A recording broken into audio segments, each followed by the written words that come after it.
Hello students, today we discuss about the validity of research design. In your previous two classes, we will discuss about the research approaches and design, and in your second class, we just discussed about the selection of research design. How to select a research design. Today, your third class.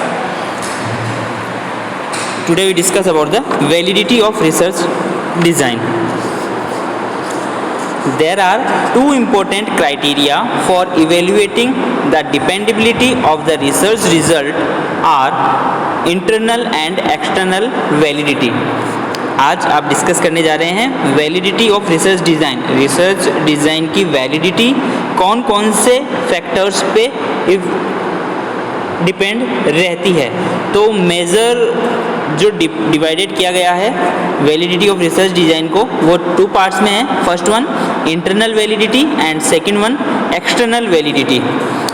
कुछ internal वैलिडिटीज़ होती हैं और कुछ external वैलिडिटीज़ होती हैं। First one आप लोग समझिए कि इंटरनल वैलिडिटी से क्या मीन होता है और एक्सटर्नल वैलिडिटी से क्या मीन होता है। इंटरनल वैलिडिटी मीन्स आपके जो वेरिएबल्स होते हैं वो दो टाइप्स के होते हैं, डिपेंडेंट और इंडिपेंडेंट वेरिएबल्स। ठीक है, अगर इंडिपेंडेंट वेरिएबल्स इफेक्ट करते हैं डिपेंडेंट वेरिएबल्स का, अगर इंडिपेंडेंस वेरिएबल्स जो हैं वो इंटरफेयर करते हैं किसमें, रिजल्ट में ऑफ डिपेंडेंट वेरिएबल्स में। अगर डिपेंडेंट वेरिएबल्स के ऊपर इंडिपेंडेंट वेरिएबल्स इफेक्ट करते हैं तो वो किस में आते हैं, इंटरनल वैलिडिटी में। देखिएगी internal validity, the term internal validity refers to the extent to which it is possible to make an incidence that the independent variable is truly influencing over the dependent variable. In the internal validity, the dependent variable is reasonable for variations in dependent variables. Internal validity demand is tighter control over study to maximize the effectiveness of the result. That means कि internal validity से means है कि आपके पास जो भी independent variables हैं वो किस तरीके से इन्फ्लुएंस कर रहे हैं किसको, डिपेंडेंट वेरिएबल्स को।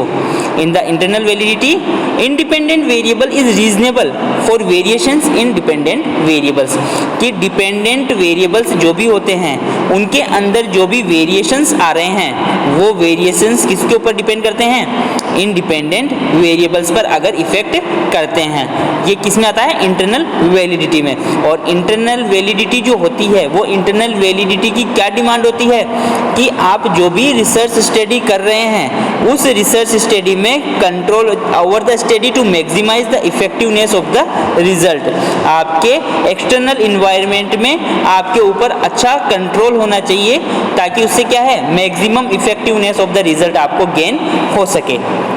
ठीक है, नेक्स्ट देखिए हिस्ट्री। इंटरनल वैलिडिटी में क्या क्या चीज़ है, हिस्ट्री में देखिए history occurs when some event beside the experimental treatment occurs during the course of study and this event even influence dependent variables.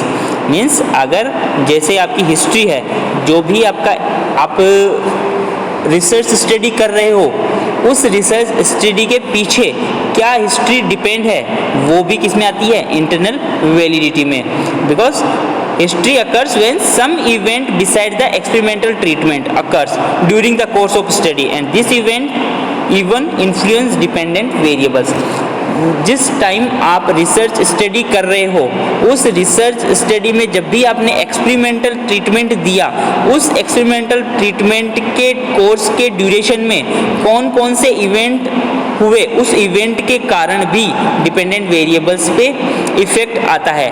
For example, you are conducting a health teaching programme on the importance of breast self examination.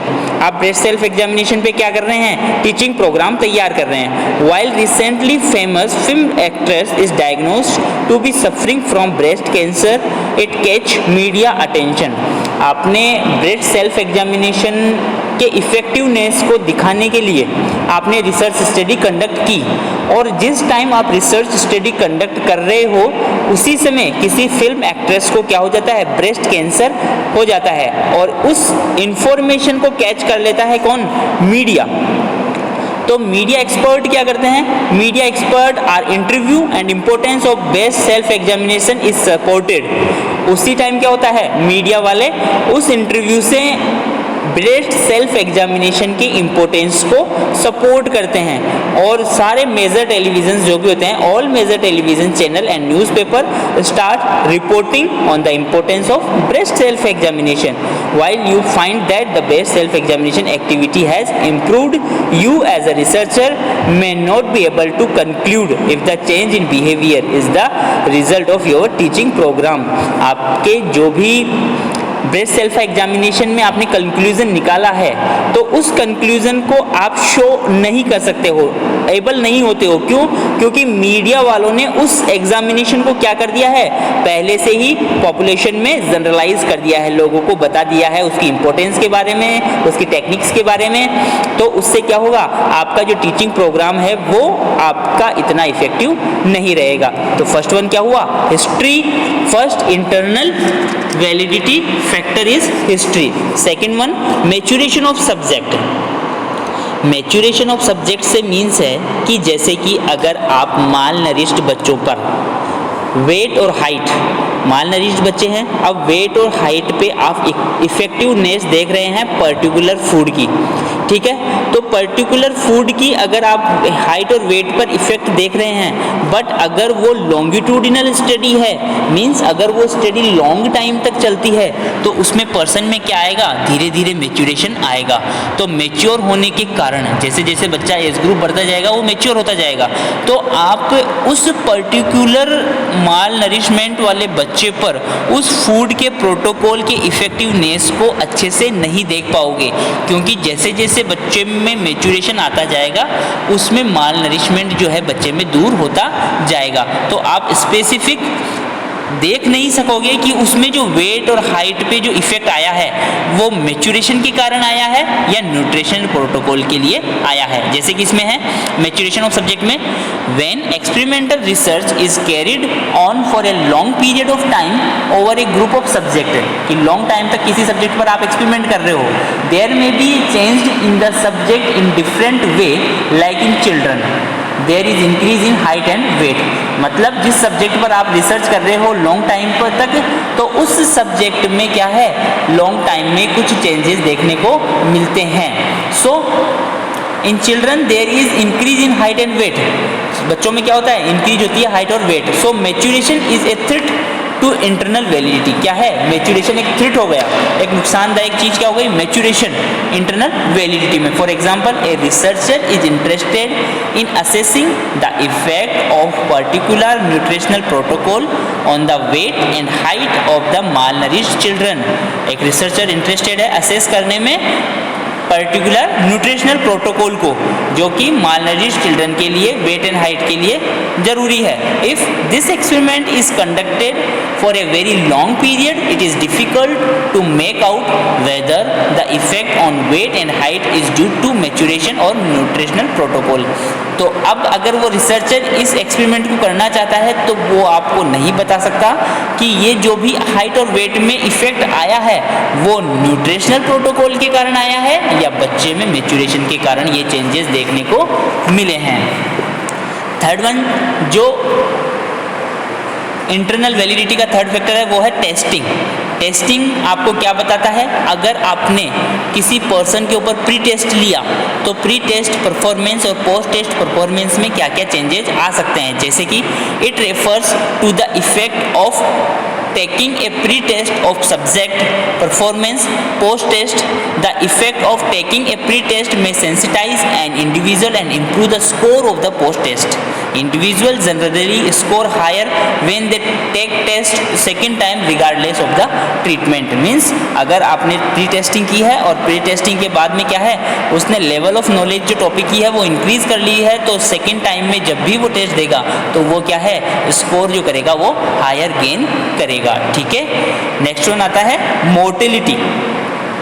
Mortality भी एक factor है जो कि internal validity को effect करता है। According to mortality, अगर आपके पास कोई सब्जेक्ट है जिसके ऊपर आप टेस्ट कर रहे हो, एक्सपेरिमेंट कर रहे हो, तो अगर उसकी डेथ हो जाती है या किसी के कारण किसी दूसरे सब्जेक्ट को चेंज कर दिया जाता है या किसी भी कारण से, तो उसमें क्या होगा, वो सेम सब्जेक्ट की तरह उसका असेसमेंट नहीं हो सकता।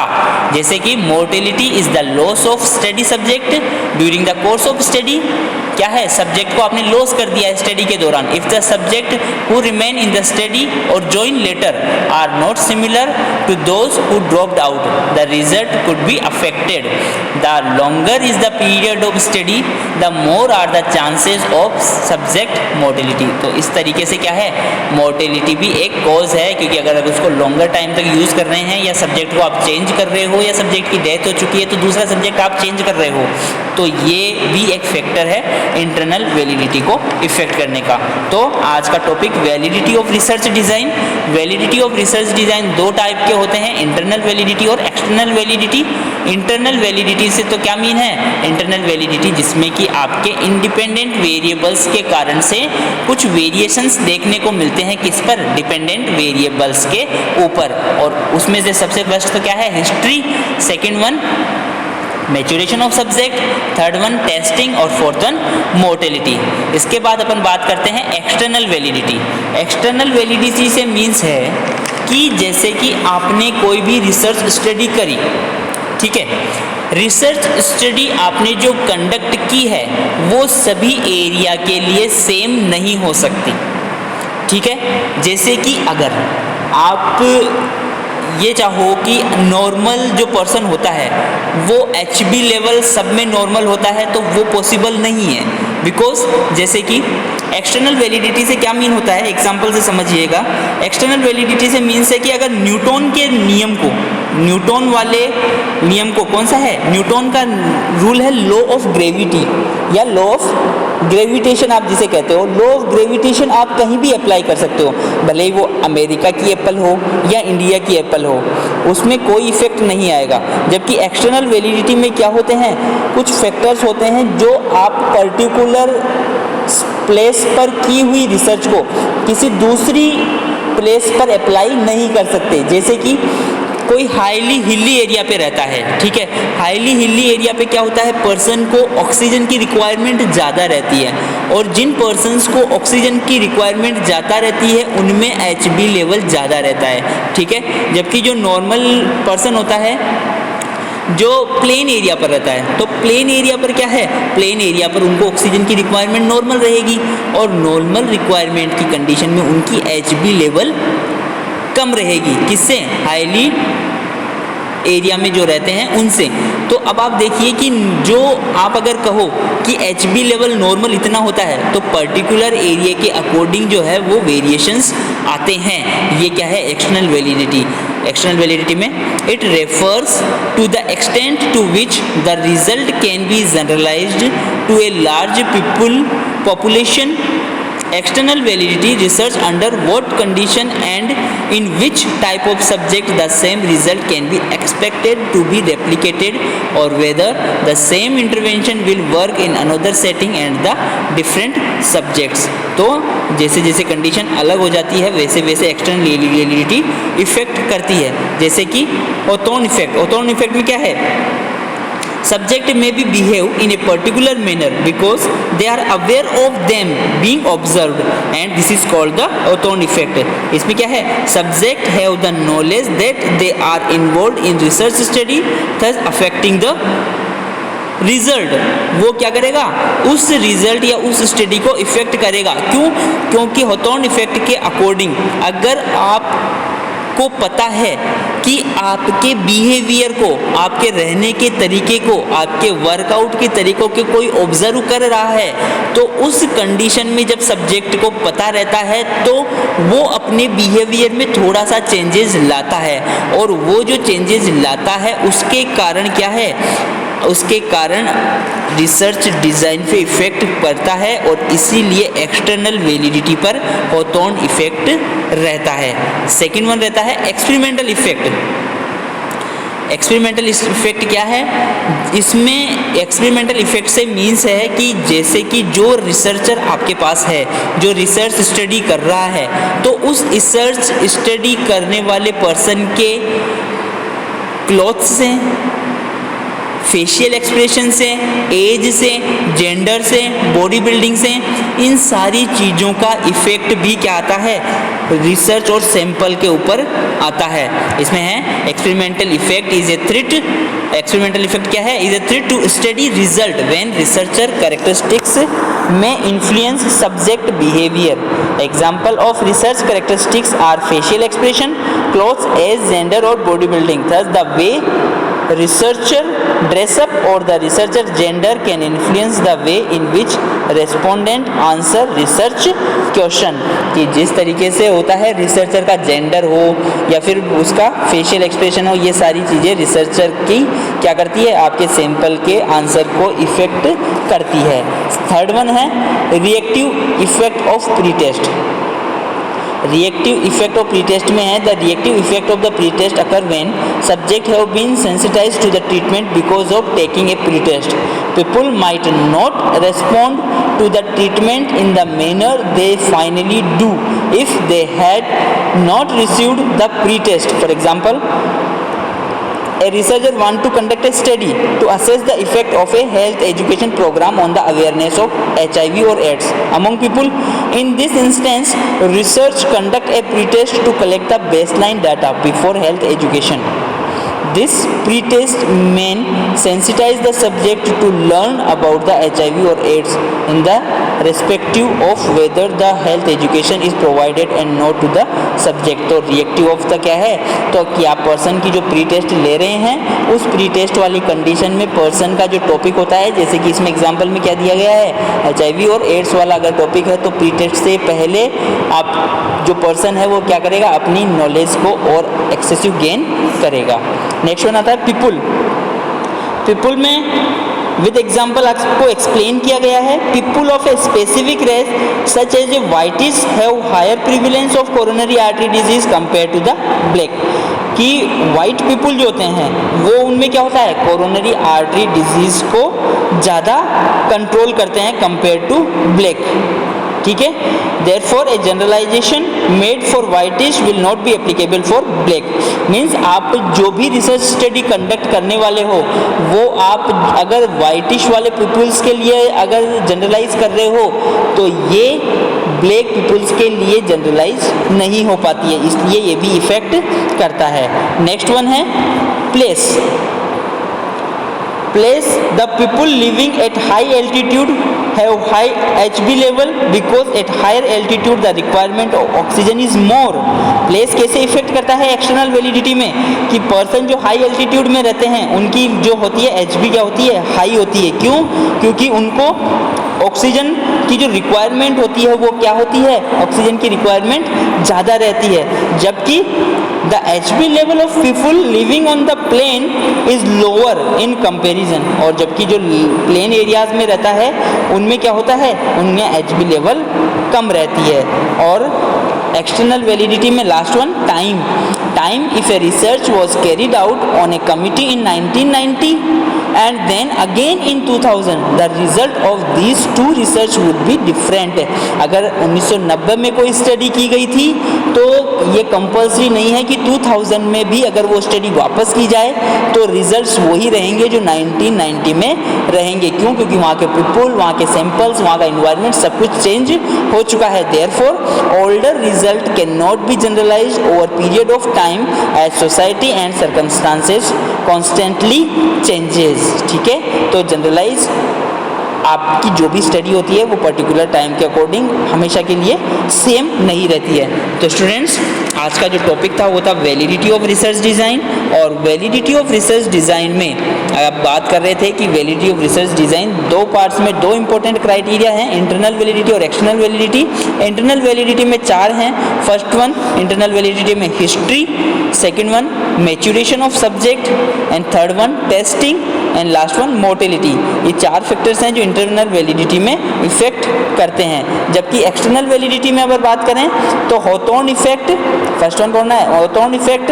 इसमें क्या है, अगर सब्जेक्ट को कुछ लग रहा है कि कोई अपने को ऑब्जर्व कर रहा है तो वो अपने बिहेवियर में चेंजेस लाता है। सेकेंड वन आता है एक्सपेरिमेंटल इफेक्ट। एक्सपेरिमेंटल इफेक्ट से क्या मीन्स है कि आपका जो रिसर्चर है उसकी body language, clothes, age, gender, ये सब क्या है, ड्रेसअप वगैरह, ये आपके रिस्पॉन्स को इफेक्ट देता है। Third one reactive effect of pre test.